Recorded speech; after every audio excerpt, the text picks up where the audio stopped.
Hello everyone, बहुत बहुत स्वागत है दोस्तों एक बार फिर से आप सभी को यूट्यूब स्टडी 2.0 में। तो दोस्तों आज की इस वीडियो में क्लास 10th मैथ जो आपका चैप्टर नंबर 4 है द्विघात समीकरण, उस चैप्टर से जो आपके 4 नंबर के बोर्ड एग्जाम में पूछे जाते हैं प्रश्न, उन सभी प्रश्नों को आज की इस वीडियो में बताने वाला हूं। दोस्तों ये जो सवाल है हर एक साल बोर्ड एग्जाम में पूछे जाते हैं, तो इन प्रश्नों को आपको तैयार करना जरूरी है अगर आप बोर्ड एग्जाम 2024 देने वाले हैं। तो दोस्तों देख सकते हैं क्लास 10th मैथ है जो कि आपका चैप्टर नंबर 4 यानी द्विघात समीकरण है। ठीक है, जो 4 नंबर में पूछे जाने वाले ये सभी महत्वपूर्ण प्रश्न है। इन सभी प्रश्नों को हल करने से पहले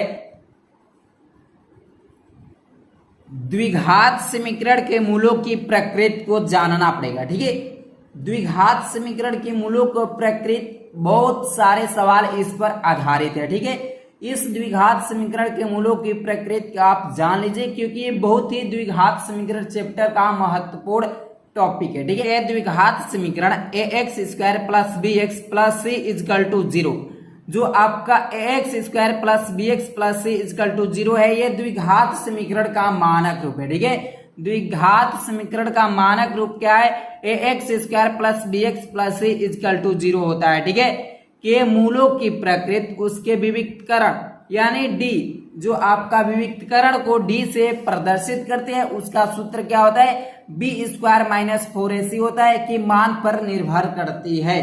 कहने का मतलब है कि जो द्विघात समीकरण आपका दिया जाएगा उस द्विघात समीकरण के मूलों की प्रकृति विविक्तकरण यानी डी निर्भर करती है। ठीक है, तो इसमें 3 केस है, इन 3 केसों को तैयार कर लीजिए। ठीक है, पहला केस देख सकते हैं कि डी बराबर 0, डी जो है आपका विविक्तकरण है, डी का मान अगर 0 के बराबर हो जाए तो मूलों की जो प्रकृति होगी वो क्या होगी? वास्तविक होगा और समान होगा।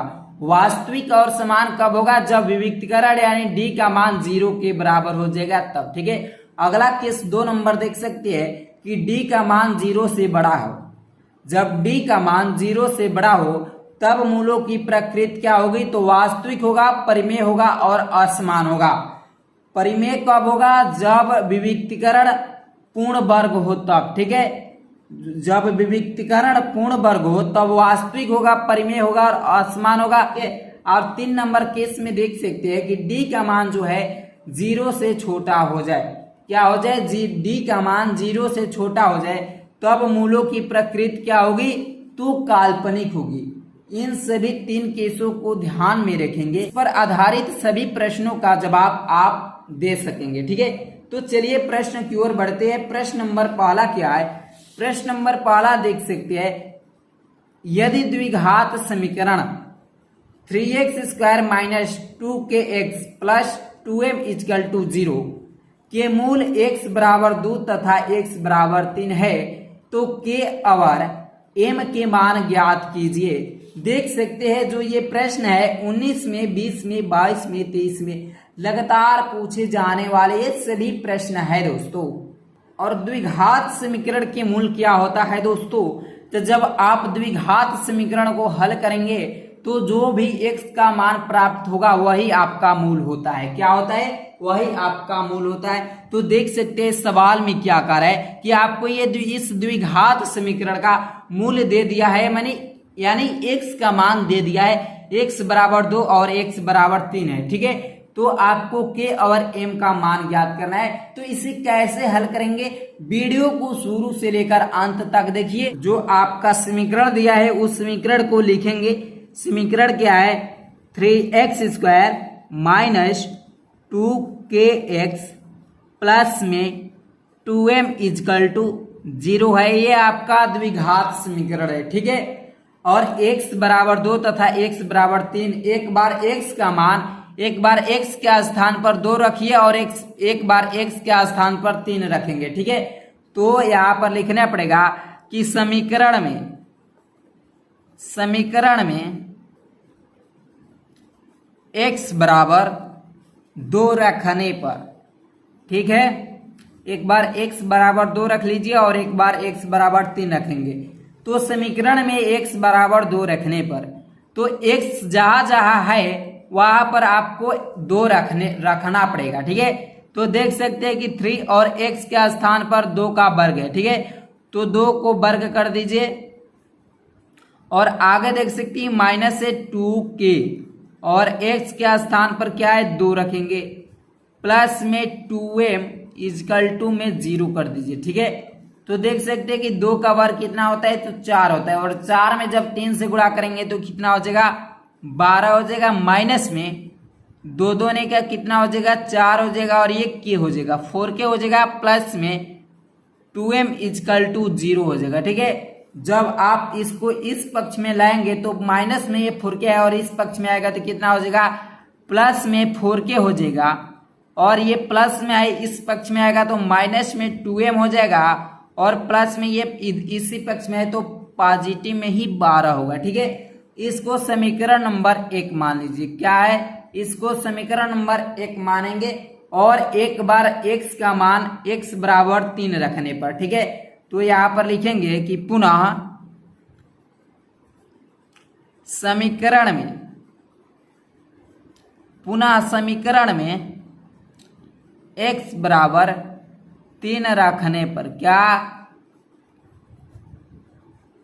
पुनः x बराबर समीकरण में 3 रखने पर। ठीक है, अब एक बार समीकरण में 3 रखिए, आपका समीकरण क्या है 3x²। पहले समीकरण को यहाँ पर लिख लीजिए, 3x² माइनस में 2kx है, प्लस में 2m इजकल टू में 0 है। जहां जहां x है वहां पर 3 आपको रखना पड़ेगा। ठीक है, तो चलिए जहां जहां x है वहां पर हमने 3 रखते हैं, तो 3 और x के स्थान पर 3 रख लीजिए, उसका वर्ग है तो वर्ग कर दीजिए, माइनस में 2k और x के स्थान पर 3 रख दीजिए, प्लस में 2m इजकल टू में 0। ठीक है, और 3 का वर्ग कितना होता है तो 9 होता है, 9 में 3 से करेंगे तो 27 हो जाएगा। ठीक है, और माइनस में कितना होता है 6k प्लस में 2m इजकल टू में 0 हो जाएगा। ठीक है, और देख सकते हैं इसको इस पक्ष में लाएंगे तो प्लस में 6k हो जाएगा। ठीक है, और ये माइनस में 2m इजकल टू में 27 हो जाएगा। ठीक है, इसको समीकरण नंबर 2 मान लीजिए।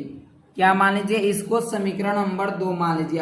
अब समीकरण 1 और समीकरण 2 को हल करने पर, ठीक है, अब समीकरण 1 और समीकरण 2 को हल करेंगे दोस्तों, तो आप देख सकते हैं कि समीकरण 2 में 6k minus 2m equal to 27 है, और समीकरण 1 में देख सकते हैं कि 4k minus 2m equal to में 12 है। तो आप समीकरण 2 में से समीकरण 1 को घटाएंगे तो हमें k का मान प्राप्त हो जाएगा। ठीक है, तो चलिए यहाँ पर लिखेंगे कि समीकरण 2 में से समीकरण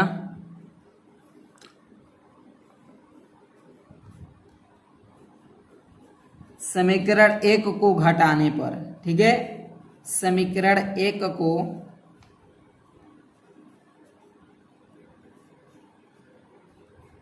घटाने पर, ठीक है, तो समीकरण आपका 2 क्या है 6k माइनस में 2m इजकल टू में 27 है, और समीकरण 1 आप देख सकते हैं यहाँ पर समीकरण 1 जो है 4k minus 2m equal to 12 है। ठीक है, तो यहाँ पर लिख लीजिए 4k minus 2m equal to में 12 है। ठीक है, और इससे घटाएंगे, ये घट जाएगा, और यहाँ पर माइनस में माइनस से गुणा होगा तो क्या हो जाएगा प्लस हो जाएगा, और यहाँ पर माइनस हो जाएगा। ठीक है, तो आप देख सकते हैं कि ये माइनस में 2m है और ये प्लस में 2m है, तो माइनस प्लस ये कट जाएगा। ठीक है, और ये 6k प्लस में है, माइनस में 4k है, तो 6k में जब 4k जाएगा तो कितना बचेगा 2k बच जाएगा। ठीक है, इजकल टू में कितना हो जाएगा 27 में 12 गया कितना हो जाएगा 5 हो जाएगा, और ये 1 हो जाएगा यानी 15 हो जाएगा।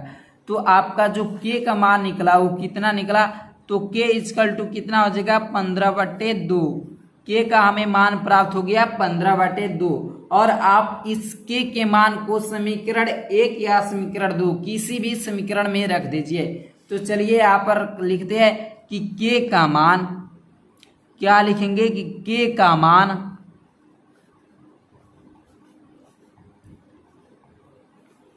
समीकरण 1 में रखने पर, समीकरण 1 में रखने पर, ताकि हमारा m का भी मान निकल जाए। ठीक है, समीकरण 1 में रखने पर, तो समीकरण 1 हमारा क्या है 4k minus 2m equal to 12 है। क्या है? 4k minus 2m equal to 12, ये हमारा समीकरण नंबर 1 है। और जहां पर k है वहां पर हमके k का मान कितना है? तो 15/2 रखना पड़ेगा। तो रख दीजिए 4 और k के स्थान पर क्या रखेंगे?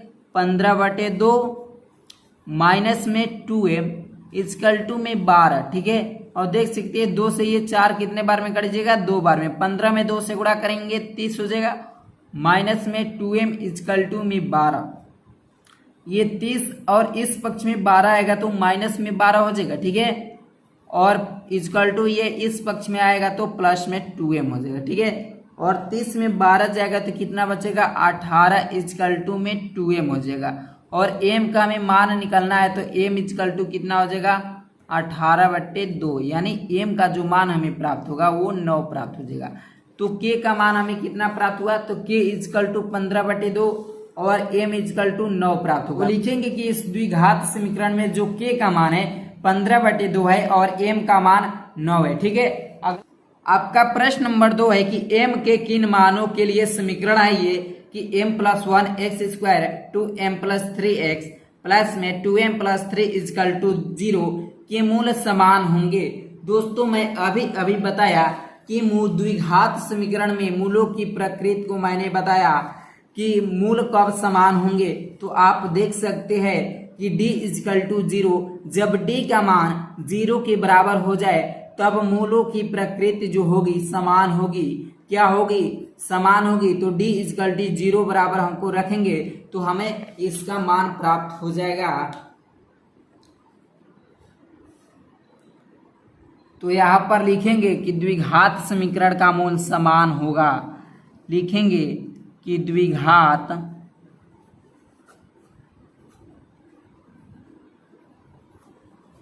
समीकरण का मूल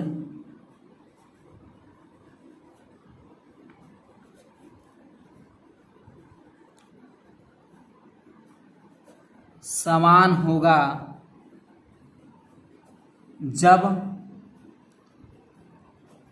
d इजकल टू 0, मतलब d का मान 0 के बराबर हो जाए तब हमारा द्विघात समीकरण के मूलों की प्रकृति समान होगा। ठीक है, तो d बराबर क्या होता है दोस्तों? तो d बराबर आप सब जानते हैं कि b² minus 4ac is equal to 0 होता है। तो हमें अब पता करना है कि b, a और c इसमें कहाँ पर है। ठीक है, तो आप सभी जानते हैं कि द्विघात समीकरण का मानक रूप कितना होता है?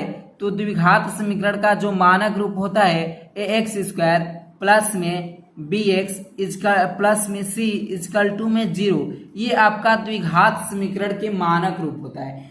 जो आपका ये समीकरण दिया गया है, इस समीकरण का आपको द्विघात समीकरण के मानक रूप ax² plus bx plus c से जब तुलना करेंगे तो हमें a का मान क्या होगा? m+1 हो जाएगा। क्या हो जाएगा? m+1। कैसे? तो देख सकते हैं कि x² का जो गुणांक है a है, तो a का मान इसमें देखेंगे कि x² का गुणांक क्या है? तो m+1 है। ठीक है, तो यहाँ पर a इजकल टू क्या हो जाएगा? तो m+1 हो जाएगा। a का जो हमारा मान है वो m+1 है। ठीक है, और bx देख सकते हैं कि b का जो हमारा मान है x के गुणांक है, तो इसमें x के गुणांक क्या है? तो 2 और कोष्टक में m+3 है।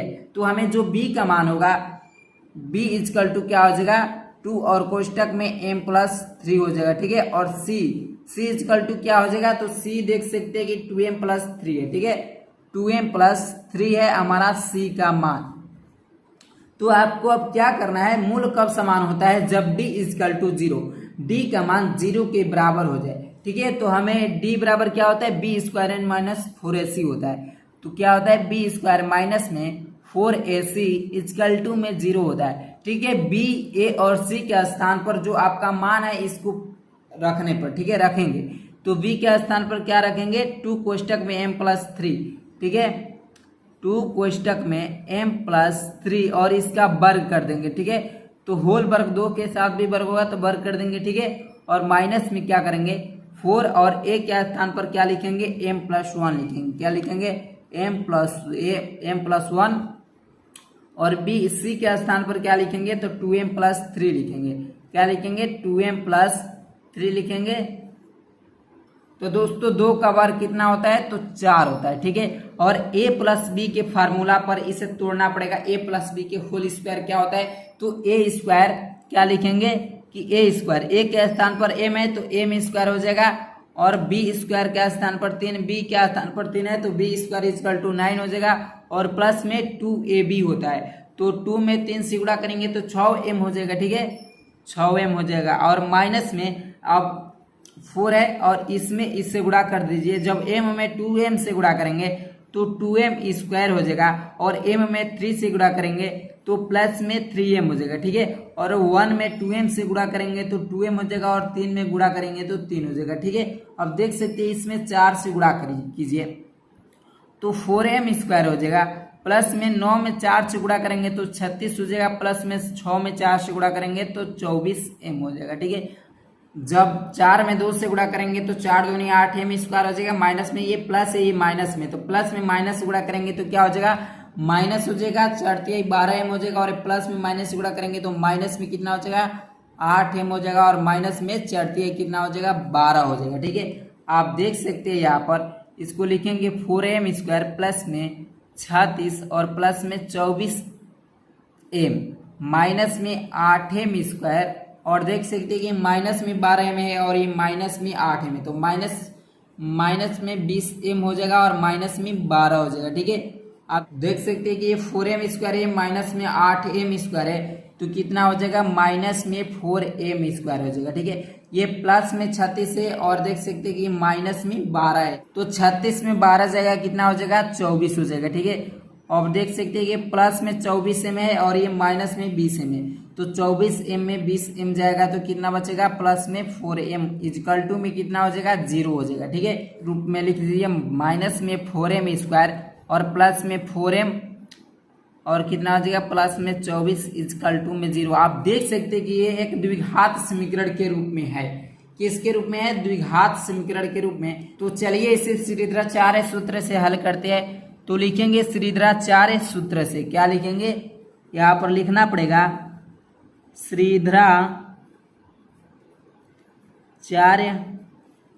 श्रीधराचार्य सूत्र से।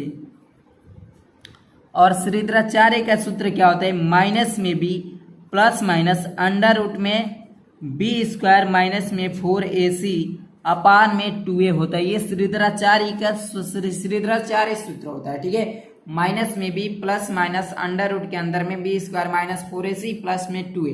तो आप देख सकते हैं कि इसमें b क्या है, b जो आपका है 4 है और a आपका माइनस में 4 है और आपका c जो है 24 है। ठीक है, तो इन सभी मानों को रखने पर तो माइनस में b माइनस में और b का मान कितना है 4 है, तो 4 रख देंगे plus minus b square minus में 4ac, तो b इक्वल टू कितना है, b देख सकते हैं कि b इक्वल टू 4 है, तो यहाँ पर अंडर रूट में 4 का वर्ग कितना हो जाएगा 16 और माइनस में 4ac, a इक्वल टू कितना है, तो माइनस में 4 है और c इक्वल टू 24 है, तो 24 में जब 4 से गुणा करेंगे तो 24 चौके 96 माइनस में 96 हो जाएगा, और 4 से गुणा करेंगे तो कितना हो जाएगा 96 में 4 से गुणा कर लीजिए। यहाँ पर 96 में जब 4 से गुणा करेंगे तो चौके 24 के 4 हो जाएगा, हासिल 2 अनाचों के 36, तो कितना हो जाएगा 38 हो जाएगा। माइनस में यहाँ पर माइनस है,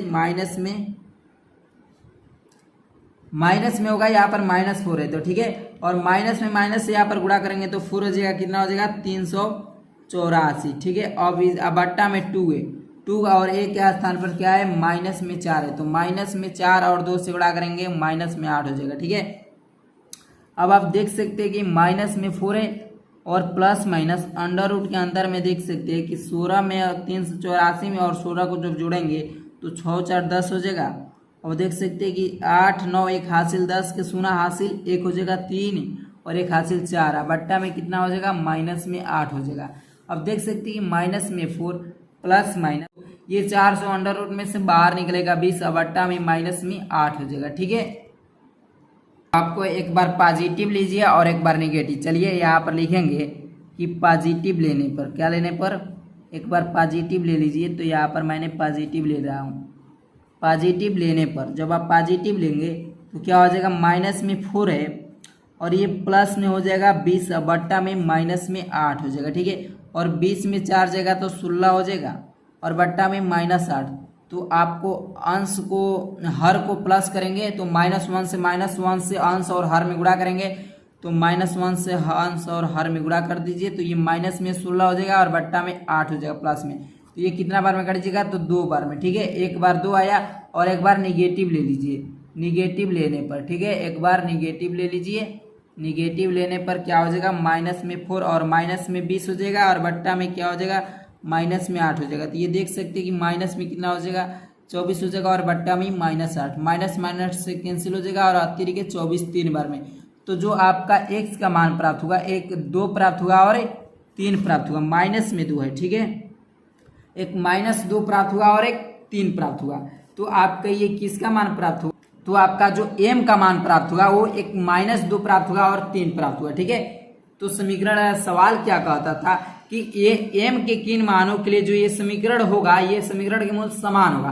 तो m के -2 और 3 मान के लिए जो समीकरण होगा ये इसका मूल यानी प्रकृत समान होगा, ठीक है। सब सवाल नंबर देख सकते हैं आपका 3 नंबर क्या है। सवाल 3 नंबर है कि समीकरण x - 1/x = 3 x का मान नॉट इक्वल 0, माना x का मान जो होगा 0 के बराबर नहीं होना चाहिए कि मूल ज्ञात कीजिए। इस समीकरण के आपको मूल ज्ञात करना है, ठीक है। तो समीकरण आपका क्या है x - 1/x = में 3 है, ठीक है। इसे सबसे पहले हमें द्विघात समीकरण के रूप में बनाना पड़ेगा और इसका एलसीएम लेंगे तो x में x से गुणा करेंगे तो कितना हो जाएगा x² माइनस में 1 = में 3x हो जाएगा, ठीक है। कैसे होगा ये, अब इसका एलसीएम x हो जाएगा और एक तिरछी गुणा करेंगे तो x में 3 से गुणा होगा तो 3 हो जाएगा, ठीक है। और इसके बट्टा में 1 है तो 1 में इससे गुणा करेंगे तो मान में कोई तो अंतर परिवर्तन होगा ही नहीं। देख सकते हैं कि अब x² माइनस में और ये प्लस में इस पक्ष में आएगा तो माइनस में 3x हो जाएगा और ये -1 = में 0 हो जाएगा, ठीक है। अब ये द्विघात समीकरण के रूप में हो गया, ठीक है। और इसको अब हल कीजिए से यहाँ पर लिखेंगे श्रीधराचार्य सूत्र से,